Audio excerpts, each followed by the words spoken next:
ఐటీలో ఎంట్రీ కావాలా? Trainee software engineer గా అజా కోడింగ్ ట్యూటర్ లో 2 వీక్స్ ట్రయల్ పీరియడ్ లో వెంటనే చేరండి. సో ఈ రోజు నాతో పాటు జానమ్మ ఉంది.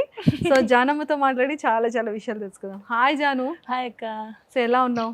సూపర్. జాను, అసలు నిన్ను చూస్తే అసలు బాడీలో బోన్స్ ఉన్నాయా లేదా? ఉన్నాయక్క. అది ఎలా ఎలా అంటే అలాగే. అసలు ఆ బోన్స్ నిజంగా ప్రాపర్గా ఉన్నాయా? ప్రాపర్గా బోన్స్ ప్లేస్ లోనే బోన్స్ ఉన్నాయా? ఆ? ఉన్నాయక్క. ఏంట్రా అసలు ఆ పాదాలు పెయిన్స్ తగ్గుతున్నాయా? తగ్గుతాయి. హ్యాట్స్ ఆఫ్ అమ్మ తల్లి. Thank you. నీ పర్ఫార్మెన్స్ కి హ్యాట్స్ ఆఫ్, నీ టాలెంట్ కి హ్యాట్స్ ఆఫ్, నీ ఎక్స్ప్రెషన్స్ కి హ్యాట్స్ ఆఫ్. నిజంగా డీలో వీడియో ప్రోమో రిలీజ్ అయిన తర్వాత బామ్మో ఏం పెట్టారు ఈరోజు అని అనిపిస్తోంది. అంటే ఒక్కసారి నిజంగానే డీని ఒక రేటింగ్ తీసుకెళ్ళావు కదా? అవును. సూపర్. సో ఫస్ట్ నీ గురించి, జాను ప్రాపర్ ఏంటి, పేరెంట్స్ బ్యాక్గ్రౌండ్ ఏంటి, తను ఏం చదువుకుంది, ఒక్కసారి నీ మాటల్లో చెప్పాలా? అందరూ వెయిటింగ్ అనుకుంటా. ఆఫ్ కోర్స్ చెప్పాలి కదా, ముఖ్యంగా అందరిలో నేను ఒక దాని వెయిటింగ్ ఇక్కడ. చెప్పేస్తానక్క, ఇంకా లేట్ వద్దు. అందరూ కూడా వెయిటింగ్ చేస్తుంది. జానమ్మ ఎప్పుడు మాట్లాడిద్ది, తన మాటలో తెలుసుకోవాలని చాలా మందికి ఉంది. తెలుసుకుందాం ఇంకా. Sure, ready. చెప్పేస్తావా మరి? మా ప్రాపర్ వచ్చేసి గోదావరి కని అక్క. గోదావరి కని, గోదావరి వేరు, గోదావరి కని వేరు. కరీంనగర్. గోదావరి కని. డాడీ వచ్చేసి Singareni employ, mummy housewife. ఇంకా వీళ్ళు డాడీ మమ్మీ ఎలా అంటే నేను ఏదంటే అది. నా కూతురు కదా అక్క, నేను అనమాట. అబ్బాయిలు ఎవరు లేరు. అక్క డిగ్రీ వరకు చదువుకుంది, మ్యారేజ్ అయింది. అంటే మా మమ్మీ వాళ్ళ తమ్మునికే ఇచ్చి చేశారు, మేన మామయ్య వర్షన.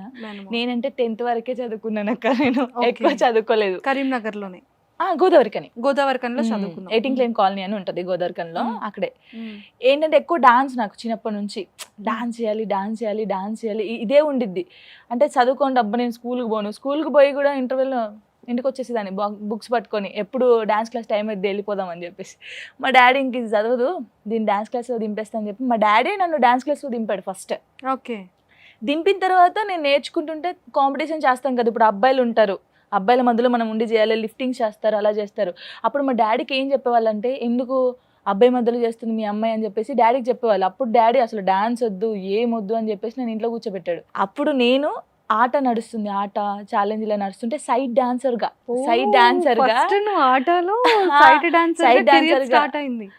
ప్రాక్టీస్ కి వచ్చాము. మా మాస్టర్ వచ్చేసి శ్రీధర్ మాస్టర్, తర్వాత నాగరాజ్ మాస్టర్ అని చెప్పేసి నేను హైదరాబాద్ తీసుకొచ్చాడు. తను గోడలు దునికి, మా డాడీకి తెలియకుండా, మా మమ్మీ బ్యాగ్ వేస్తే గోడ దునికి వచ్చి ప్రాక్టీస్ చేస్తాను హైదరాబాద్లో, మా డాడీకి తెలియకుండా. చూడండి, వినండి, ఇవన్నీ వినండి. అలా చేస్తుంటే మా మమ్మీని మా డాడీ కొట్టేవాడు, ఎక్కడికి పోయింది అని. కొట్టిండని ఫోన్ రాగానే నేను వచ్చేసేదాన్ని, షూటింగ్ చేయకపోయేదాన్ని.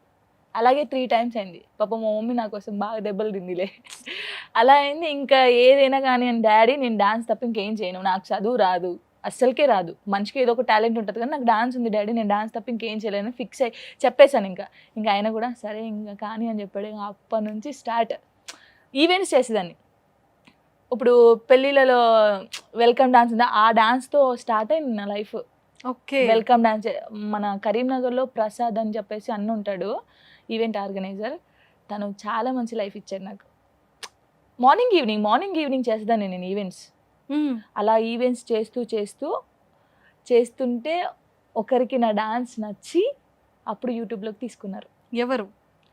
లడ్డక్క అని ఒక అక్క ఉంటుంది, అంటే సరితక్క అంటారు, నేను లడ్డక్క అని పిలుస్తాను. అంటే ఆమె కాల్ వల్లనే నేను ఇప్పుడు ఈ స్టేజ్లో ఉన్నాను అనుకోవచ్చు. ఆమె గురించి నేను అక్కడే మాట్లాడలేదు, టైం వస్తుంది మాట్లాడడానికి, అప్పుడు మాట్లాడదామని. మన తిరుపతి అని మీ అందరికీ తెలుసు. సో అందులో నాకు మంచి సాంగ్ ఇప్పించింది. ఇంకొకటి రావే రావే పెద్దమ్మ అనే సాంగ్ ఉంటుంది, పొద్దుపొడు శంకరన్న అని చెప్పేసి. వీళ్ళిద్దరి ఈ సాంగ్స్ వల్లనే నేను బయటకు వచ్చాను. నేనే కొరియోగ్రఫీ చేశాను, నేనే యాక్టింగ్ చేశాను అందులో. ఓ సూపర్. అప్పటి నుంచి ఇంకా స్టార్ట్. సైడ్ డాన్సర్గా చాలా సాంగ్స్ చేశాను, గంగక్క తెలుసు కదా. ఫస్ట్ ఆ సాంగ్స్ చేశాను యూట్యూబ్లో. కానీ నేను ఒక హీరోయిన్గా, ఒక కొరియోగ్రాఫర్గా వచ్చిందంటే రావే రావే పెద్దమ్మతోని దందన సాంగ్.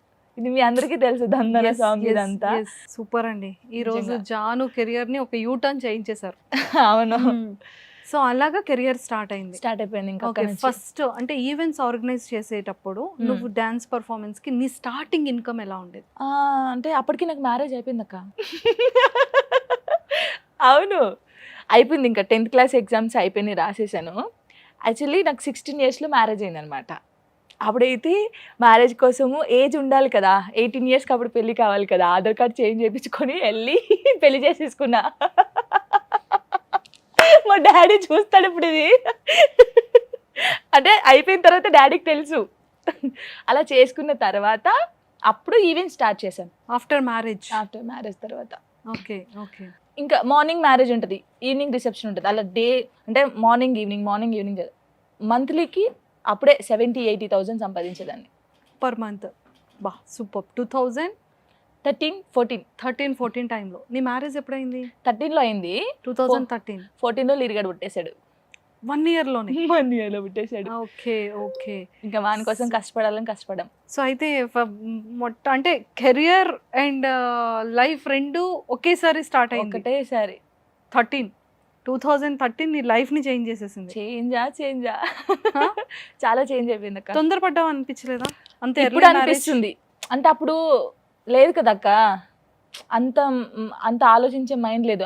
ఇది కావాలంటే ఇది వెళ్ళాలి, చేసుకోవాలి. కానీ బాగుండే అక్క, లైఫ్ మంచిగా ఉండే. కానీ ఇంకా రాత